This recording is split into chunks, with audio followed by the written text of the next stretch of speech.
শেষমেশ আমার সাথে হয়ে গেল বিরিয়ানি স্ক্যাম। কি করে স্ক্যাম হলো, কি হলো না হলো বিস্তারিত বলছি তোমাদের সাথে, আজকে ভিডিওটা দেখতে থেকো।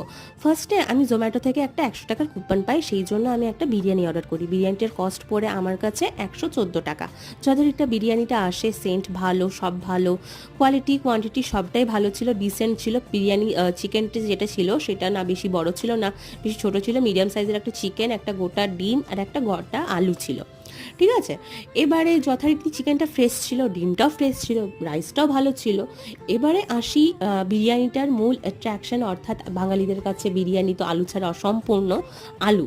এবার আলুটা যখনই বিরিয়ানির সাথে মাখিয়ে মুখে দিলাম, অদ্ভুত ব্যাপার, মনে হচ্ছিল এক প্যাকেট গোটা নুনের প্যাকেট এই আলুটার মধ্যে রেস্টুরেন্টওয়ালারা দিয়ে দিয়েছে। মানে অদ্ভুত, মানে আমি দুবার খেয়ে দেখলাম, দুবারই সেম, আমি আলুটা খেতে পারিনি শেষ পর্যন্ত। লাস্টে ওই ডিম আর চিকেন দিয়ে আমি বিরিয়ানিটা শেষ করলাম মন খারাপ নিয়ে।